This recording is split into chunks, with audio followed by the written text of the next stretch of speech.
And we're back. And we had sort of a cliffhanger last time, and we're talking about bootstrapping and also in what we refer to as sort of like double dipping is how do you use or can you, in ways that you can use your job as part of benefiting your side hustle and vice versa. And actually, if you go look at the Developreneur book on building better developers, that's actually one of the things we talk about extensively is how to really, it's about building you. This is about building a better developer. This is about making yourself better through experience, through certain skills and specific problems that you've solved. And the nice thing is your side hustle, you can use some of that to solve problems or really more laser focus maybe on problems that are going to help you out on your day job and vice versa. And sometimes you're going to be in situations, and there are a lot of people that I've talked to over the years where their day job, they are allowed to, they basically invest more in a project or something, a product even that they're building at their company. And of course, you want to make sure that you talk to everybody so you're legally covered, so your company doesn't come after you, that you own what you need to own. But sometimes people are allowed to basically build something at work that they can go take and sell. It's just they have to make sure that it's properly licensed to their company and things like that. So if you, depending on where you're at and what your boss is like, things like that, you may pitch something and say, hey, I see where we could really take this thing that we're doing, we could spin it into a product, but also it doesn't seem to compete with what the company does. So, hey, can I work on this side thing, or can I focus on this a little more? And have that discussion, but don't be afraid to think like outside of the box a little bit and not think like I have to work my side hustle. I have to work my day job. We are doing the same thing. We are double dipping. And so we're doing the video stuff and we're doing the podcast. And right now, we're going to go ahead and double dip because you guys got the bonus stuff. But right now, we're going to go into the podcast as well. So you get to see us step into this side of it. Someday we're going to stream this. It's just right now, it just ain't worth it. Actually, it's just our schedule's not consistent enough. That being said, hello and welcome back. Thank you for coming back to the Developreneur Building Better Developers podcast. I'm Rob.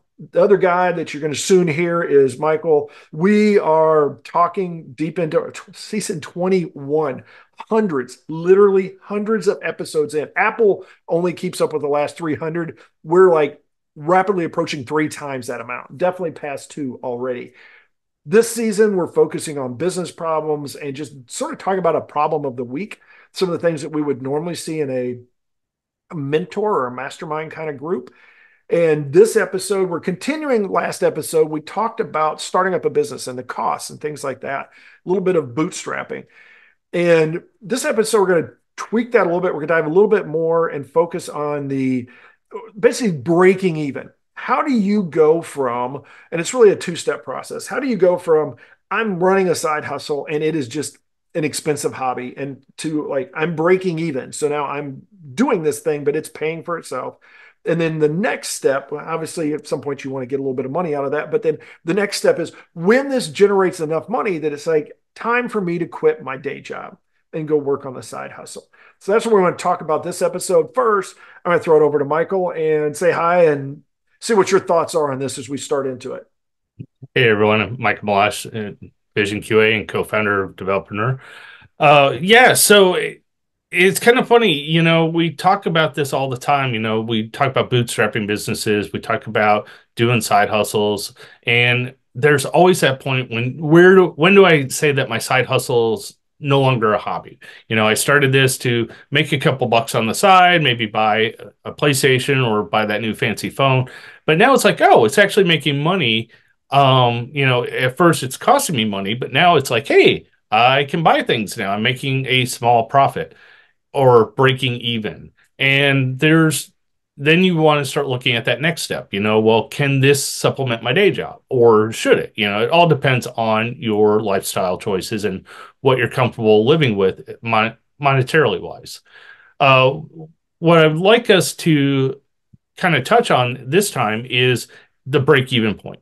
So when we talk about breaking even, we have to consider those additional costs, right? Where before we're looking at, okay, well, if you're a service-based business, your time is your cost, right? So you need to make sure that you justify or have a justifiable cost to get paid for your work. You want to make sure that you're charging what you're worth so that you can make a living. However, if you're selling a product, you need to make sure that you're selling the product for enough to supplement the cost of either buying the product, making the product, shipping the product. So you have to figure out what all your hidden costs are there in order for you to break even. Yeah, and this goes back to something you mentioned earlier is the idea of making sure that you've got proper accounting of what you're spending on this. I include and we sort of touched on this a little bit is hours. I have for since I was side hustling and I wasn't even doing any business stuff. I was just silent hustling and had like I had a day job and all that kind of stuff. And I wasn't even generating money out of my side hustle. I still had a little log, it's Excel spreadsheet, or actually at that point, I don't remember, it was some spreadsheet. And I would just put hours. Like, I'd put an hour here, if I put 2 hours there, whatever it is. And I had sort of a goal of spending 10 to 15 hours a week on basically it was side hustle and career development stuff. Worked out great. Over the years, and I would, track that stuff. And that turns out pretty sizable. That's like you start doing that, that's easily going to be 500, 600, 700 hours a year. And that stuff starts to add up. You do that 4 years, that's a 2000, that's 2000 plus hours. That's a full year of something. That's a full year of experience in that thing that you're doing. Now, a lot of what I did was to sort of augment and accentuate my day job. So if there was something I was needing to learn for my day job, that was what I was doing. I was going deeper into it in my side hustle stuff. But as you get further into that, especially when you say now, am I breaking even? What am I making versus what am I spending? You have to include the obvious things. I think for most people are the costs and people forget to do this, but what does it cost me to generate this? What is the cost of goods sold? What's the cost of materials? But then the thing that we tend to miss is time put into this and even stress. It's like, what is it? How is this stressing me, causing me issues that even though I'm not working on it, I'm thinking about it. And this comes from someone that was thinking about stuff all the time. And so you have to, you don't have to, but you probably should, if you want to stay sane, be able to draw lines between your life and your business or your side hustle kind of stuff. And this is where you really do need to, I think, keep track. And there's a lot of tools out there, whether it's, if you're a bill by the hour in some way at work, they probably already have stuff like that, like Harvest and some of those kinds of time tracking tools, or just do it yourself, or just like checking a watch and just making sure that you're getting into the habit of doing that, I think is very big. And so this first part is I'll toss it back to you on that thought of time put in. And then the nice thing is that is figure out what your hourly rate is and just multiply that out. It's like you need to generate that amount of money. Your thoughts? Yeah, so it's interesting you were saying about, the stress and the time, that you put into it and the stress that can come out of it. Because if you're doing this full time, then your side hustle, your business is your business. Just working on that. But if you have a full-time job, be it hourly or salary, you're working probably 40 to 60 hours a week on a day job. And then now if you're trying to tack on a side hustle, you're taking another 10, 20 hours or more to try and get something else going. The problem you run into is, or at least I run into this a lot, and I think you have too, Rob, but I don't sleep much, which is kind of a blessing and a curse, where I look for things to fill my time. And typically it's looking for side hustles or learning new things in technology because I'm a huge geek when it comes to technology. I don't mind picking up my Raspberry Pi and trying to put together some new project with it or figure out how to code. The thing is, if you are doing something that requires a lot of intellectual thinking or very deep thinking at your day job, if your side hustle is very similar to your day job, you potentially could burn out twice as fast because not only are you working 40 to 60 hours a week for someone else doing this thing, now you're doing it an additional 10 to 20 hours. You could essentially be compounding the problem. So if you don't make sure you take breaks, schedule times, or try to do things slightly on an off kilter schedule, you're going to burn out and you may never get your side hustle off the ground. You may walk away from it completely. So you have to be careful of that. The other thing is time. I'm bad about this. I think we all are at some point. We get really good and strict at using tools to help us keep track of what we're doing. But then you could very easily sit down and you start watching a TV show on Netflix. Next thing you know, it's 8 hours later, you've watched the entire binge watched the entire season. You could do the same thing with work. You could sit down, very interested in something you're working on. Next thing you know, you're 8 to 10 hours into this, but you only build for 4 hours. So you have to be careful and more mindful with your personal work and even your professional work if you're working for a corporation. What are you putting time to? What is what are your tasks costing you time wise? And then that kind of leads to your billing and your hourly rate. If you really don't know what you're putting in, if you're not keeping good records of that, then you could be charging $100 an hour, but getting paid $5 an hour. You just have to be very mindful of and keep track of how you're doing that. And that's where I think it's very helpful if you're doing a side hustle to have like business hours for your side hustle. For many years, that was one of the things I did. I was able to track my hours so well because I would work from like 9 to midnight or 10 to 2 or something like that. I had like sort of certain, certain days, certain nights. I had certain schedule that was like, this is my side hustle time. And I've talked about that over the years, where it would be things like, hey, I would work from from 8 in the morning till noon on Saturdays. And that was just like a nice chunk to be able to do that. Now, that allows you to get into that habit of tracking the hours and then figure out, what does that cost? What am I spending as like, what do I need to make technically to be able to pay myself for those hours? And you may think of it, and it's really difficult because you're like, it's just for fun. This is a side hustle. It's just a hobby. Well, that's all well and good. But when that hobby suddenly is your full day job, now you've got a couple of things that complicate that. One is, now what's your hobby going to be? Are you going to just blow that out and now you're going to add 40 hours a week to that? Or are you going to have like, is this going to allow you to change to a different hobby? The bad answer to that is probably you're going to take all of that time up together. If you run a business, it takes more time than being an employee. I have literally talked to people and discussed amongst family and stuff like that, having a job and treating it, it's like, to me it would be retirement, because it goes from, or partial retirement, because it goes from something that can consume your life completely, where you're easily spending 60, 70 hours a week on it, to something where you're like, I'm going to spend 40, I'm going to do my 40 hours of work and whatever my commute time is, especially these days with remote work. I do 40 hours of work a week and I'm done.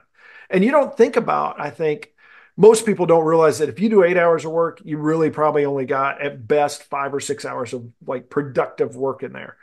And that's something that when you start billing and doing things like that, you're probably going to be more sensitive to. One other part of that is taking that 15 hours a week, let's say, that you're doing on your side hustle, on your hobby, does it actually grow? Can you grow that to 40 hours a week? Is that something that, because it may be that you can go bill exactly what you need 15 to 20 hours a week and it's awesome and you're always busy. But if you now suddenly have 40 to 50 hours a week that you're spending on that, are you going to just like burn through that really quick? Is there not that much work out there? So there's some things like that that are definitely bigger issues you want to take into account. So I kind of want to touch on the first part of that when you're talking about, looking at your rate, what you're charging versus what you're making to determine if you can, sustain yourself. One of the biggest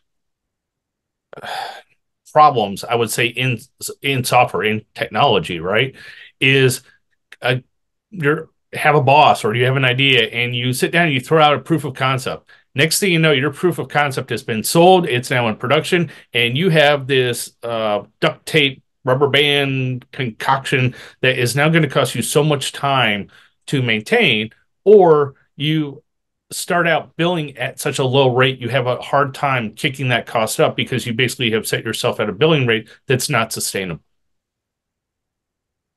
That's true as well. As you have to that's where you never want to undervalue, particularly if you're doing services, and even your products the same way. You don't want to create a product in your side hustle or provide a service that you're doing at a cut rate. If you're doing it as a loss leader or something, so you're building stuff out, that's one thing. But you have to at some point be able to turn that nozzle up and say, okay, now I'm charging my real rate, the rate I'm expecting out of that, and see if that's sustainable, and then see if that's actually extendable, because you're really growing your business at that point. You're really going from side hustle to a full time. You're essentially growing your business. Now, the nice thing about a side hustle is you can use that side hustle for a while to reduce the risk of jumping out of leaving your job. And you can be generating revenue that you can put, this again goes into like, put it into your business coffers, so that if you're going to pay yourself a salary, and one thing I recommend is if you're going to pay yourself a salary, is go figure out what that salary costs. You can go to like, Quicken, QuickBooks and stuff like that. There's some things you can do that says basically, if I pay X amount, this is what I'm going to earn. This is my annual salary. This is what it's going to cost. This is what my take home pay is going to be. This is what I need to hold aside for taxes and all that kind of good stuff. So you can figure out what is it that you need to earn. And for me, that's really what it is. It comes down to, what is my target per week, per month that I need to bring in revenue in order to sustain the life that I'm accustomed to, or that I want to be accustomed to. What does that require in me, in customers and billable hours and products sold, whatever that happens to be. And now it's just a math problem. It's basically like, can I do that? And the nice thing with being the side hustle is, if I need to be able to ramp up for a while, I can sit there and I can start putting some money into the business so that I can jump and know that I at least have, a month or 3 months or 6 months of a runway, that I have the bills paid, so that I'm going to be able to actually do this right. And this has been discussed many times over the years. You don't want to get in a situation where you're so hungry you'll take anything, and you end up sort of like you said, is you undersell yourself, you undervalue yourself, you're taking this stuff just to pay a couple of quick bills, and the next thing you know, you're basically committed into something that you really can't or don't want to afford to be a part of. Exactly. The other thing with that, and we haven't really touched on this too much, and this might be another conversation we can carry into, but with billing or setting hourly rates and selling your services. And now products are a little bit easier to calculate, because okay, I have a set salary. Here's how much my products are. Here's how many products I must sell to maintain this income, right? When it comes to services, we're out there constantly having to hustle to get business. We're constantly having to find customers, or you find a great big customer, and that's great. It'll maintain you for a while.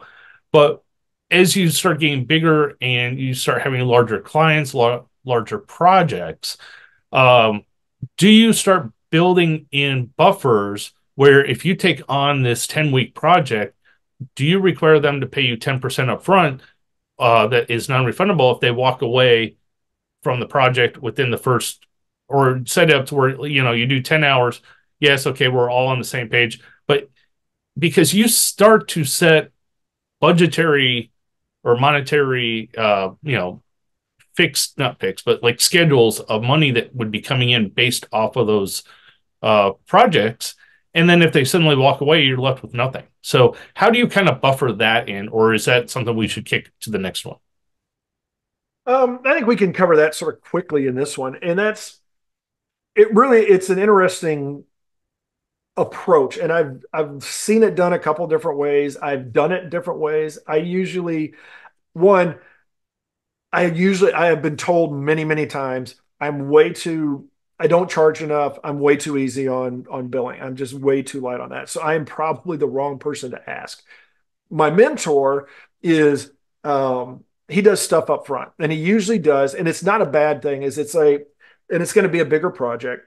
So, if it's going to be a 3 to 6 month project, then what you do, and this is very common, is that you're going to do like 4 to 6 weeks, that you like, if we're going to start it, I'm going to send you an invoice for the first 4 to 6 weeks, whatever that hours is, like, for 150 hours, I'm going to send you an invoice for 150 hours. And what I'm going to do is I'm going to start every week I'm going to say, hey, I burn, 10 hours, 20 hours, 40 hours on this.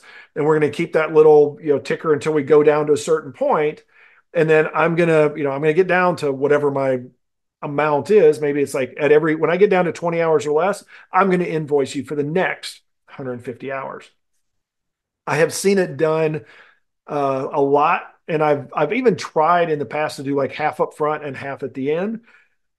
But what you want to look at in those situations is like what is making sure that your revenue flow is something that makes sense and that it makes sense for your customers. If you've got a 2-year project and you want a half up front and a half at the end, that means you're going to take a year's worth of that. There's 2 invoices, and if it's let's say it's a $500,000 project, and you're going to ask them to pay you $250,000 before you've done anything, and then you're not going to see another dollar until 2 years from now. It's probably not going to work for them for their cash flow, nor is it going to work for you for your cash flow. So a lot of times I'm going to look at that first. I think it's not bad to say, hey, I need 5% or 10% off or upfront, basically to cover maybe like your first week or two, or maybe your first month, depending on how you do it. Particularly, if you're going to hire somebody or you're getting other people to commit, there's money that you have to put out or something like that, then you're going to want a little bit more upfront. And you say, hey, I've got bills to pay. I've got people that I've got, payroll to make. I have to have the cash. I can't risk a delay from you guys, or sometimes you just not get paid. I've had a couple of times I've gotten burned, and usually that's when I'm a little harder, moving forward on that, where you step into something and maybe you get paid for the first invoice, but now you get, an invoice that's missed and another one's late and the next one's late. And the next thing you know, you're a lot of money into this that they owe you, and they may walk away. I've had stuff where they've come back and they know now that they have leverage. So it may be that it could be just pick a number. Like it could be $1,000 project and they paid you $50, but now they owe you 800 more of work you've done. They have leverage there to say, hey, well, we'll pay you this, but we're thinking we need a little bit of a discount or something like that. And those are the kinds of things you have to be more wary of if you're running your own business, that you probably aren't going to you're not going to see those issues as much as an employee. And so you have to understand that there's going to be losses. There's going to be like a customer's going to back out. Customer's going to want money back, things like that. There's going to be things you're going to have to deal with that if it's your bread and butter, if that's how you're paying the bills, then it becomes obviously a lot more serious kind of issue to have those kinds of things hit you. Well, would it be interesting? So this is kind of something I've been bouncing around a little bit, and this goes back to, I think it was something in the 4 Hour Work Week about dealing with offshore. I think it was your man in India, like kind of outsourcing your life kind of thing, where the first guy, yeah, at like $5 an hour, he ran up a $200 bill for something that should have taken an hour. Whereas he went with someone else at like $20 an hour, he was billed $40, but got it done quickly, in 2 hours. It's one of those where, especially when you take on customers, do you, I almost want to tack on like 10% upfront. Like you pay 10% non-refundable upfront at the start of the project, and that covers like the first 10 hours or something small, first and foremost, to get them to commit, actually put money, hey, I want to do this. But that is also non-refundable, but it's applied to the bill at 10 hours. So, okay, we will deduct this from your bill if you stick with us. But if you drop at that 10 hour or even before that 10 hours, I keep that money. Like basically that is non-refundable. But it's one of those where it's like, do you kind of, I don't want to say carrot and cake kind of thing, but it's one of those where I kind of want to get customer buy-in that they are going to commit to this for at least the initial part. And then if they like the services, cool. If they don't, they can walk away, or vice versa. If they walk away right at the beginning, it's like, well, we decided we didn't want to do this. Well, you just wasted my time because I'm not going to get paid for that. But if you paid up front, then I'm not out. You know what I mean? It's kind of one of those things I'm struggling with and wondering what your thoughts are on that. It is really a challenge when you are if you're particularly if you're in a service-based kind of thing, and particularly some sort of consulting or something like that, because what you end up with is that you'll, and I've had this, I've had situations where you have a customer just keeps coming back, and it's like an hour here and an hour there and an hour here, and I want to talk about this and I want to talk about it, and they're doing it as part of their maybe their RFP process kind of thing or something like that, where they're trying to just like figure out if they want to work with you. There's a certain point where I'll say to them, and I think it's totally valid to say, hey, look, like it is, as they say, fish or cut bait kind of time. It's like, look, we've spent, our company, myself, however it is, I've invested X amount of hours into this. It is a point where if we're going to go forward, I need you to step in as well. I need to invoice you for these hours, or we need to something. And it's something you don't want to get into, like where you're saying, because sometimes if I know a customer and I trust them and things like that, it's just like those hours will just get, they get swept into whatever gets billed sometime down the road. It's just like, just, yeah, we'll take care of that. We'll like, you're covered for that time. But if it's something that's brand new, the last thing you want to do is go deep into, designing and doing all this stuff for somebody, and then they walk away.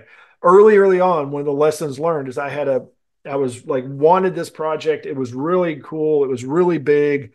And this guy just kept coming back. And it was like, you're the short list and you're shorter list. And can you just do this? Can you just do that? By the time I was done, I had a 50 to 75 page detailed design document that had been built for this guy. It was like, this is what we're going to do. This is what it's going to take. All of that. It was a full plan.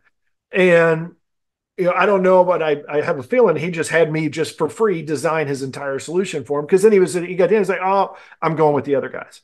And that was it. It was like, you've got to like, you have to figure out where that is. And some people are going to ask for more than you want to give them. Honestly, in that case, like that's where you probably should know upfront, what are you willing to give or what are you willing to risk?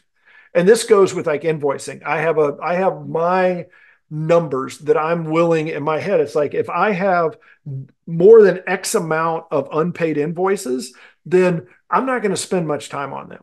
I'm going to say, hey, you need to pay. And usually it's a percentage or it's based on what they're doing. If they're only if they're just like a really small little thing, which is what you run into a side hustle a lot of times. If it's not really bothering me, I can take more risks. So I'm going to have more money on the table potentially. If I'm having to pay bills, then suddenly that comes down. But you also need to make sure that you are pushing that and saying, hey, we've got there's unpaid invoices. So don't let it get close to your limit where you're suddenly at a point. Like I have had that before. Where I said, look, this has gone on too long. I can't afford to do. I literally cannot afford to work with you guys because I'm not getting paid for it. The billable stuff, the stuff that's sitting out there in my receivables, basically, is huge. If I can get paid that, then we're back on track.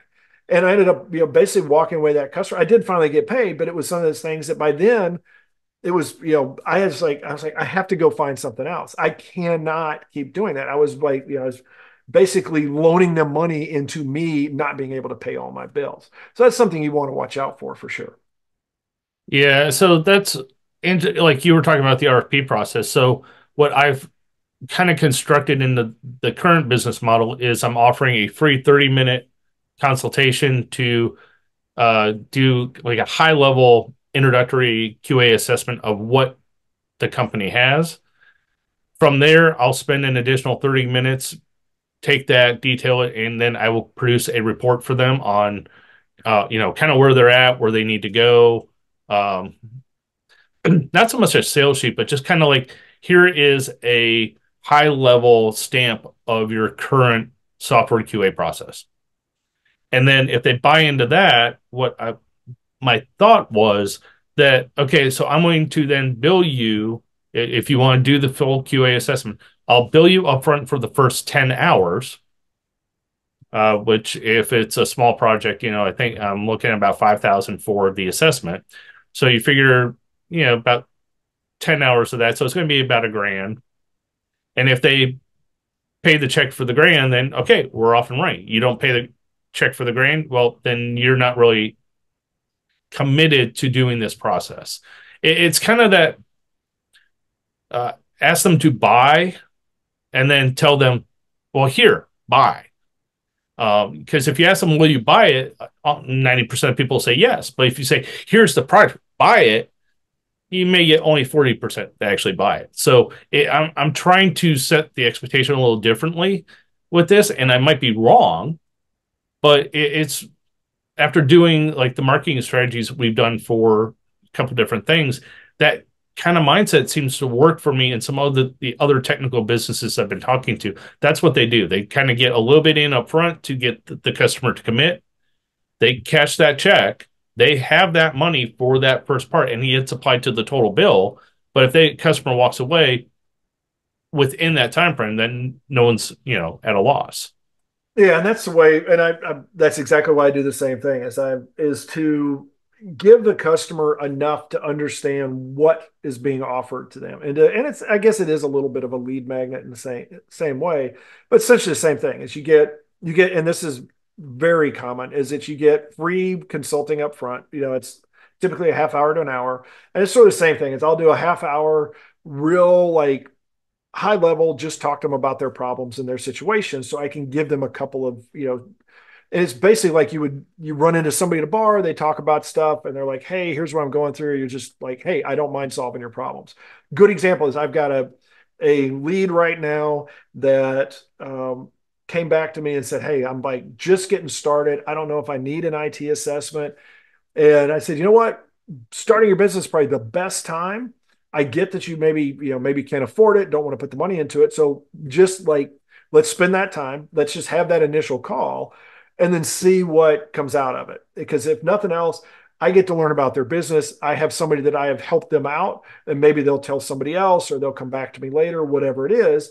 But then if I'm going to go beyond that, if I'm going to actually start putting serious time into something, then yeah, I'm going to say, hey, all right, this is the agreement. This is what you're getting billed. This is what the rate is. However that works, or this is the fixed bid, fixed amount, whatever it is. And then a lot of places, I mean, like if you go buy a TV, you don't get the TV, go watch it for 6 months and get to pay for it. I mean, unless you're charging it on credit. But it's the same thing. It's like, hey, if I'm going to commit into this, if I'm going to burn hours on this, then I'm going to expect to get paid for it. Now, sometimes I'll work with people and say, upfront initially, and then I'm later going to come back and I'll allow you to, pay on every 15 days or 30 days or something like that. The nice thing, this is what's really nice about if you use a lot of these sites from a service point of view.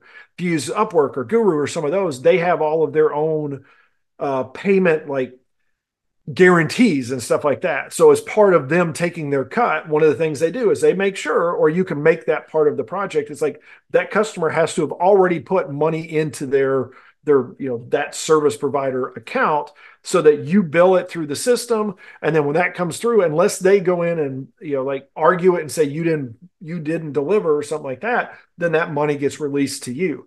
But that's where all of this is stuff you want to consider as you're stepping into your own business. I want to sort of wrap this one up because we've got a pretty solid episode here. And we will come back to these. These are recurring themes. We've talked about pricing. We've talked about these kinds of issues before. Next episode, we're going to change gears a little bit, but we will be back to this. So for those of you out there listening, shoot us an email, info@developerpreneur.com if you have any questions, comments, suggestions, things like that. You can always check out the developerpreneur.com site. You can sign up there. You can get the newsletter and keep up with sort of what the latest stuff is going on. You can see insane amounts of content. It's like we go back all the time, and I use our site all the time to just like, how do we do that? And sure enough, we did it at some point, and we have a blog article or something about it. So great place to go. Send your friends if they're trying to solve some technical problem. It's not uncommon for us to find stuff that we've already covered because that's what we're doing every day. That being said, we're going to continue here, and we will see you next time around. We are just cruising right through this season. We're going to continue going for a while, so don't like pause your subscription or anything because we're going to be right back next episode. That being said, go out there and have yourself a great day, a great week, and we will talk to you next time. The rest of you, we're still talking to you. And I just wanted to wrap this one up with that whole sort of circling back to the break even point is really look at if you want to jump from working for somebody to side hustle, realize that it's not just a money game. It's not just a straight numbers game. There are so many things involved with moving to running your own business that people, if you've never done it, you will be shocked. Like I've actually gone back and forth a couple times, and every time I go back, I forget things. It's like, oh yeah, that's something I have to worry about. So think it through. The more you can set yourself up so that you can reduce stresses. Things like what happens if I leave my job and my side hustle doesn't generate any money for 6 months, those kinds of things, just like any other startup. Don't think that just because it's a side hustle that it's like magically gonna, work. Sometimes it does, sometimes it doesn't. The other thing is the the whole break even part. Um, it's very difficult to get into that. If you're lucky, the last time I like really, I guess one of the last times I really had to like move into where I chose to jump off versus I really like worked it. Like the last time I went, just short story. Last time I left, I basically just had my current company at the time was paying me to consult. And it was up to, I think it was like 20 to 30 hours a week. And I already had customers, side hustle stuff that was 20 to 30 hours a week. So I was covered. I had 3 or 4 customers. I had easily 60 to 70 hours a week. That's like a no-brainer. The time before that, I was having to take days off from my company. I was like spending all of my lunch breaks. I was doing work before work. I was doing work after work. I was doing work all weekends. And I was legitimately up to about 30 hours a week of side hustle stuff I was doing that was pure billable, not admin or anything like that. And it was at a higher rate than what I was getting for my salary, enough higher even after you figure out all your expenses. And so it became basically something where I realized I was losing money going to my day job. And so that usually makes it a nice math to figure out. But this is one of those. Feel free to shoot us an email at info@developreneur.com if you have questions. Like I said, I've done this back and forth. I've done the split version. I've done all different combinations and permutations of this over the years, and I'm more than happy to talk to you about it and just like offer some suggestions and warnings and things like that, because it also matters. Are you single? Are you married? Do you have a kid? Do you have 16 kids? Do you have a farm? Do you have whatever it is? You have animals, you have other things that are part of your life that need to continue and would impact your ability to start a new business. And trust me, those are things that you really don't want to get into a new business and suddenly realize that you don't, that's not supported, that your life does not support the job that you've decided to take. So just try to avoid that. I will flip it over to you, Michael, because I've talked a lot here to sort of get your parting thoughts before we wrap up this episode. So I want to touch on that last point a little bit, but I don't want to go too far off on a tangent. But one of the biggest things when starting your own business or taking that jump and flipping the switch on your side hustle, if your personal finances are not in a good place, you probably are not at a point where you should flip that switch. Um, well, you don't necessarily have to be financially sound to start a business. You need to at least be able to cover your own bills if you start out and it takes you 6 months to get going. So, kind of rule of thumb, again, we're not financial advisors or even budgetary, but just kind of lessons learned, even like through Dave Ramsey, things like that. Always try to get to the point where you have 6 months of your bills covered. And one thing to think about is if you know how much it's going to cost you for expenses to live, that's probably going to need to be worked into your break even point in your business, even though those are not business expenses. That can kind of help you figure out your salary because you need to make that much money to pay your bills. But then you also have to tack on all the additional things like things you want. So kind of start out with what you need, what you must have, figure out your budget there, figure out 6 months. It's kind of a good starting point. I'm actually pushing mine out now 9 months because my wife's retired, so it's single income. So things like that you have to consider, and that needs to tie back into that break even point, into what you actually need if you're going to start your business and just make that be your only thing. I would add to that before, unfortunately, I'm just going to give you the last word and now I'm taking it back.